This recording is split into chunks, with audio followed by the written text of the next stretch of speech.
నేటి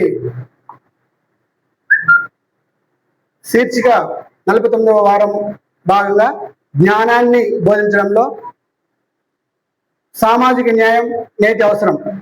సమాజంలోని అన్ని సమూహాలు సామాజిక, రాజకీయ, ఆర్థిక, సాంస్కృతిక రంగాలలో సమానత్వాన్ని అనుభవించడమే సామాజిక న్యాయం యొక్క ముఖ్య ఉద్దేశం. మరి ఇలాంటి స్థితికి మనం చేరాలంటే చాలా దూరం ప్రయాణం చేయాల్సిన అవసరం ఎంతైనా ఉంది. అది కనుచూపు మేరలో కూడా కనిపించడం లేదు. ఎందుకంటే అన్ని రంగాలలో దోపిడీ, అనిశ్చిత, అసమానత్వం అమలవుతున్నా మన దేశంలో మాత్రము సామాజిక న్యాయ డిమాండ్ను సాధించేందుకు జరుగుతున్న ప్రయత్నాలు కేవలం బాధితుల నుండే కానీ పాలకుల నుండి జరుగుతలేదన్న విషయాన్ని మనం గమనించాలి.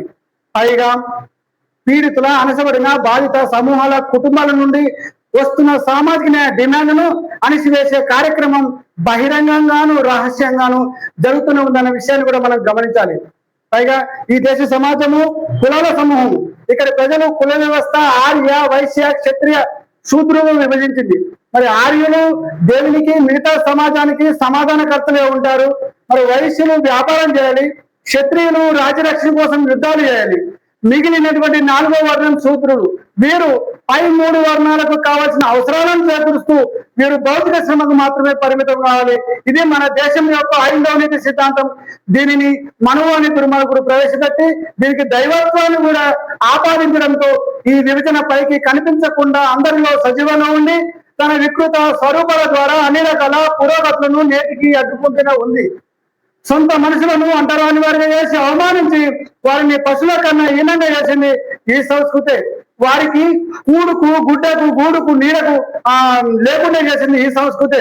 ఇంకోటి చెప్పాలంటే దేశంలో అనేక రకాల అసమానతలకు కారణమైంది కూడా ఈ సంస్కృతి అని చెప్పి మనం తెలుసుకోవాల్సిన అవసరం ఎంతైనా ఉంది.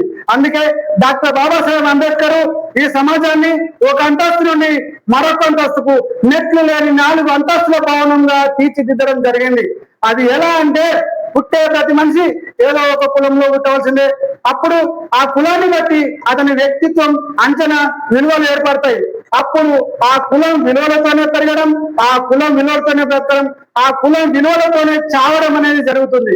మరి అసలు విషయం ఏమిటంటే ఈ కుల సంస్కృతి కొందరిని అంటరాని వారే చేసి, కొందరిని అవమానించి, మరికొందరిని ఊలపసులుగా ప్రకటించింది. మరి అగ్ర కులాల వారికి కుల గౌరవాన్ని, సంపదను, అధికారం ఇస్తే అడుగు కులాలను వేదనలకు, అన్యాయాలకు, అక్రమాలకు దారితీసింది. ఇక మనం ఎన్ని సిద్ధాంతాలు మాట్లాడినా ఈ అసమానతల కుల సంస్కృతిని మర్చిపోకూడదు. ఎందుకంటే సమానత్వం కోసం పోరాడుతున్నటువంటి వారికి ఈ అసమానతలే మొదటి శత్రువుగా ఉంటారు. అలా లేనట్లయితే ఆ పోరాటంలో ఏదో ఒక లోపం ఉన్నట్లు లెక్కని మనం గ్రహించాలి. అదేవిధంగా ఈ దుర్మార్గమైన కుల వ్యవస్థకు, అసమానతలకు వ్యతిరేకంగా ఈ కులం పుట్టినప్పుడే కుల వ్యతిరేక ఉద్యమం పుట్టింది. అది ఆ కులానికి ఆపాదించిన దైవత్వాన్ని ప్రశ్నించడంతో, నిరాకరించడంతో మొదలైంది. మరి భౌతికవాదులైన శారోకులతో మొదలైన ఈ ఉద్యమం అనేక దశల్లో అనేక రూపాలను సంతరించుకుంటూ నేటికి సజీవంగా సమానత్వం కోసం అక్కడక్కడ తలపడుతూనే ఉంది. అయితే జిత్తనమారి ఐదవ బ్రాహ్మణ సంస్కృతి ఈ పోరాటాన్ని దారుణంగా అంతర్మొందించడము లేదా వారిలో విలీనం చేసుకోవడము జరుగుతూ వస్తుంది.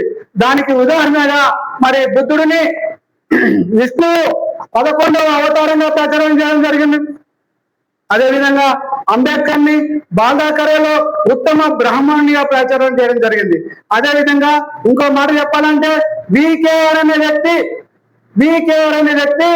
అంబేద్కర్ ముస్లింలకు వ్యతిరేకాన్ని అభివర్ణించడం ఈ కుట్రలో భాగమైన విషయాన్ని కూడా మనం గుర్తు చేసుకోవాల్సిన అవసరము ఎంతైనా ఉంది.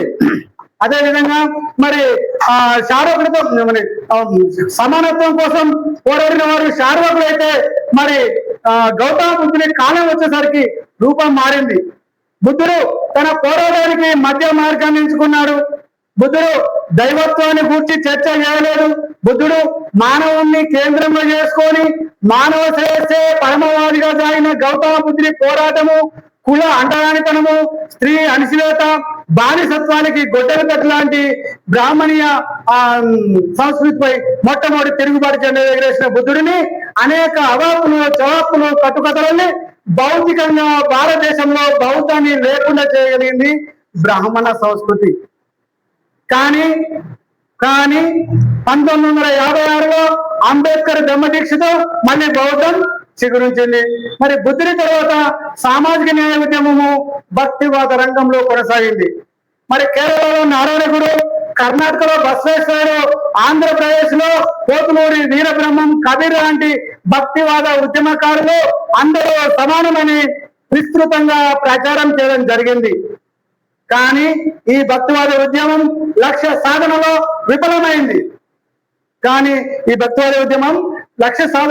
విఫలమైంది. మరి కేరళలో నారాయణగురు మరి అంటరాని వారిని గుడులకు రానినటువంటి అగ్రకులాలను ఎదిరించి మరి మరి మరి వీరికి ప్రత్యేక గుడులు కట్టేయడం జరిగింది. మరి అటువంటి సందర్భంలో మరి ఒక అంటరాని వారికి ప్రత్యేక గుడులు కట్టడం అనేది తాత్కాలిక ఉపశమనం మాత్రమే, అది శాశ్వత పరిష్కారం కాదు.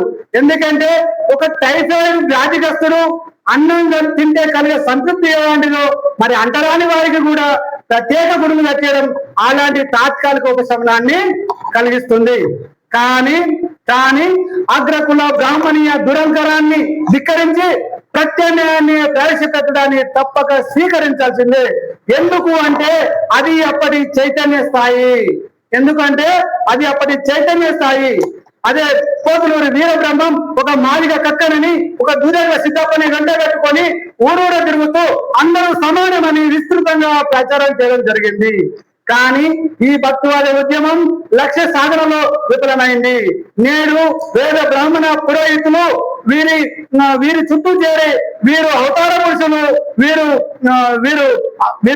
పురుషులు అని చెప్పి ప్రజలను నమ్మించి వీరికి గురువు కట్టించి వీరి బతుకుదేవు కార్యకలాపాలు దిగి సామాన్య జనాలను మోసం చేస్తున్న విషయాన్ని మనం అర్థం చేసుకోవాల్సిన అవసరం ఎంతైనా ఉంది. అదే విధంగా మరి ఆంధ్రప్రదేశ్ లో ప్రజాకవి అయిన వేమన తన పద్య రచనల ద్వారా అసమానత